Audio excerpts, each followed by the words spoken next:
Hi, Lee and Laura. How are you doing? This is Pooja from Good Times India.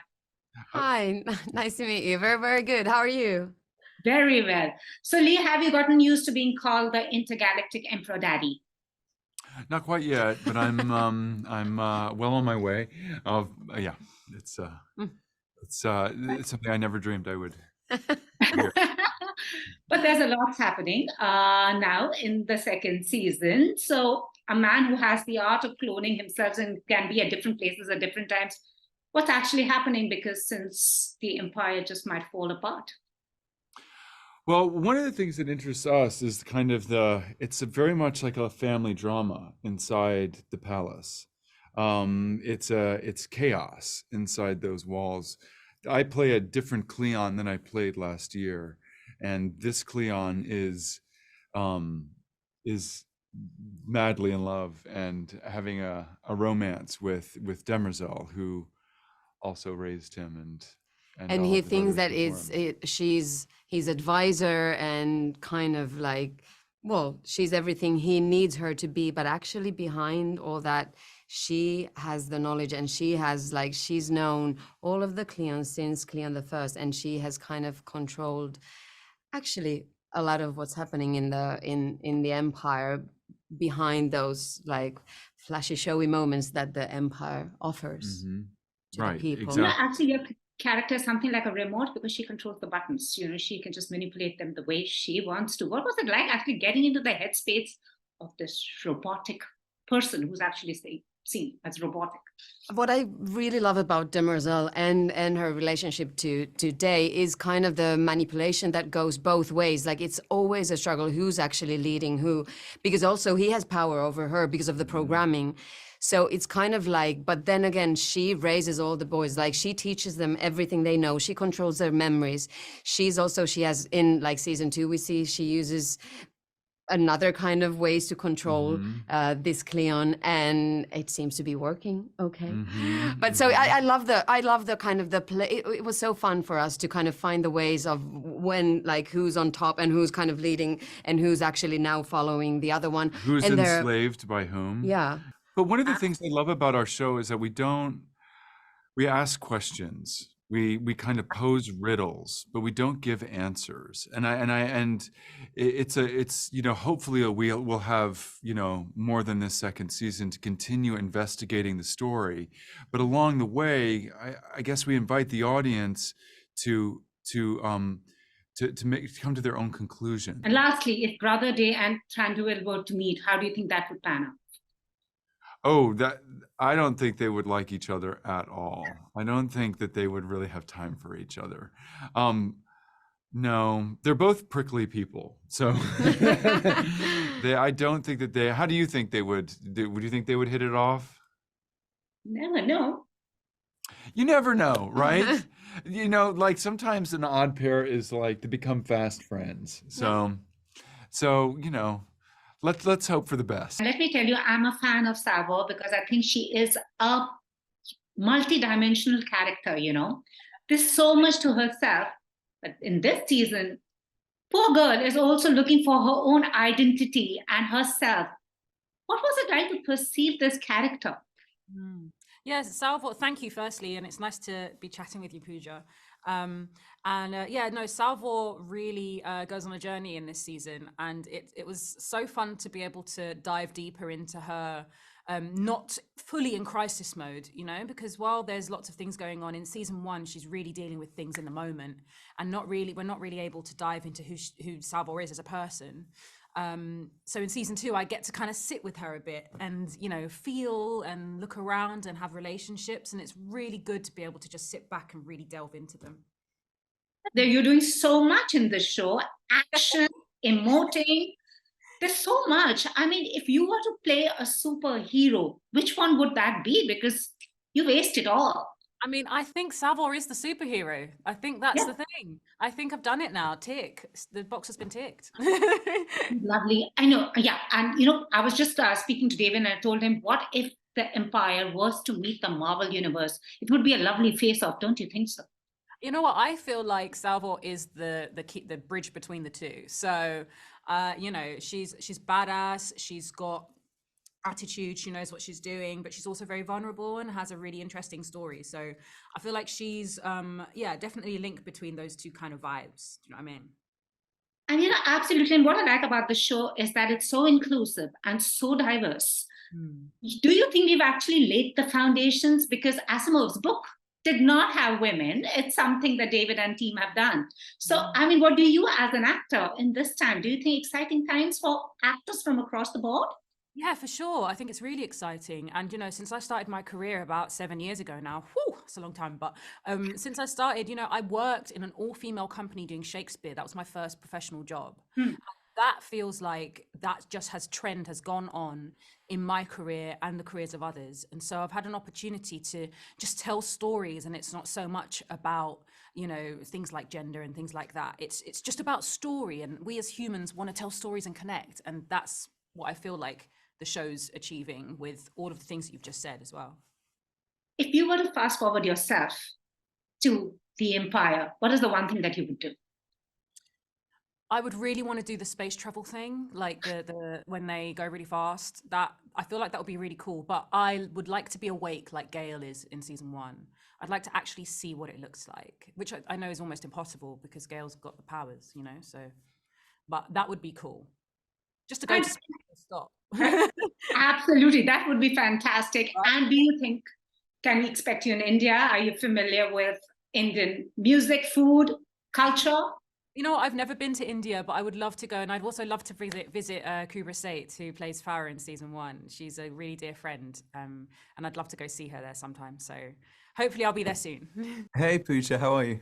I'm very well. So Brother Dawn has a lot going on in his life. Uneasy indeed is the head that wears the crown. Yeah, he does. It's not an easy ride for poor Brother Dawn. I feel like particularly this season, he's thrown in the deep end. He's sort of like Prince Charles was, I guess, in a sense, in that he's sort of like the king in waiting. And then as the season unfolds, you realize that becomes less and less of a possibility for him. So yeah, he's under quite a lot of stress at the front end. I mean, season 1 was bad enough for Dawn, but this Dawn is having a hard time. Yeah. He's having a hard time too. And also, since season 1 ended on this cliffhanger, we can't wait to see what facet of Dawn's personality are we going to see here. So what are the little details you can spill? I mean, season 1 Dawn was so introverted and interior and like sad a lot of the time, and was always scared of being different. And I think that's something we can all relate to. But season 2 feels a lot more, this Dawn feels a lot more like you can see him becoming Day.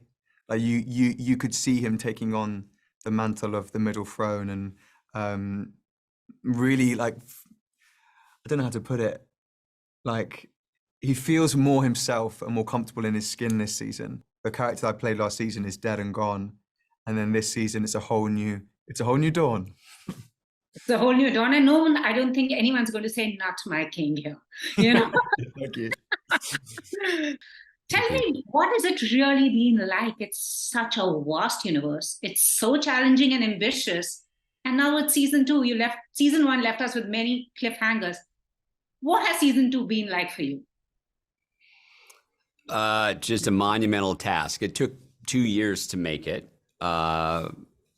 We were still dealing with COVID. We filmed in 3 different countries and in the Canary Islands on 5 different islands. We weathered lightning storms and snowstorms and sandstorms from Africa and broken legs and all sorts of issues. I kind of can't believe we accomplished it looking back. It was just one day at a time, and yeah, people say, oh my God, it's even bigger than season 1. How did you do it? I don't know. It was a fever dream. I just kept pushing forward and urging the crew and the cast forward, and eventually we got there.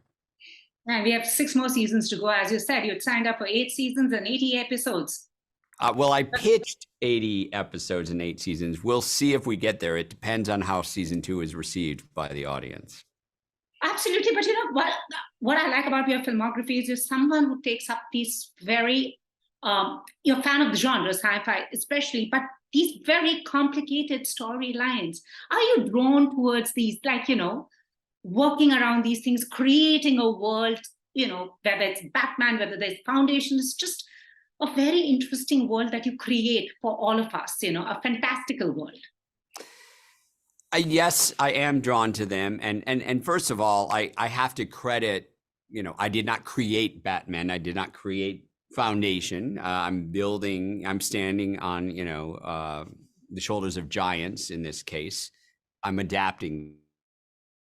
I'm drawn to things that are difficult. And as I've progressed in my career as an artist, I like to be challenged, and Lord knows adapting Foundation was a tremendous challenge, but it would be boring if I just did something easy. I would get bored very easily, and there are many times when I curse the fact that I was masochistic enough to try to do this, but I would be bored, and my wife knows I would be bored. It would be interesting to see the Foundation, the team of Foundation, the Empire with the Marvels. How do you think? Can we see you doing a crossover there? Between Foundation and Marvel? Marvel, yeah. Well, I did work on Marvel years ago before the MCU proper. I did the Blade films, but that was a simpler time back then. Never say never. I could go back at some point. Hi, Kulwinder. Let me tell you that I'm a huge fan of Goodness Gracious Me. Never missed an episode. There you go, Pooja. How are you? You good? Yeah, very well. It would be interesting to see if the Goodness Gracious Me, the group in the Foundation verse. How do you think that would pan out? Oh, I think it would be fantastic. There's so much to be said with it, using the format of Foundation. I think what I remember of it as well was when we did that one sketch, which was a Punjabi alien. Actually, when the aliens came down, they spoke Punjabi. They didn't necessarily speak English. Yeah, maybe there would be a time where we would have people speaking in Punjabi in the superhero verse also. Who knows, yeah?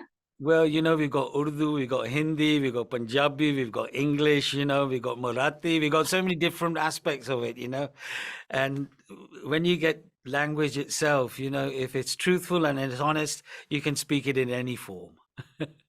Absolutely. So, you're part of this and you are the priest here. What was that like? Coming into Asimov's world, did you read any of the books or anything? Yeah, I did. I for your research, you had to look at it. You have to find it. Obviously, I watched the first season, and the magnitude of those books, as much as the magnitude that we have with this production, it's been an amazing journey with it. What's interesting about this particular show is how inclusive and diverse it is in its casting and in its storytelling. The time, and again, I'm going back to Goodness Gracious Me, when you started, I don't think we had even imagined a world like this would exist. When the door was shut, now it's ajar. Well, this is it.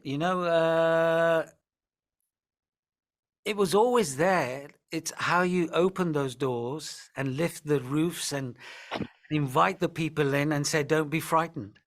We're not that different. And to celebrate that then,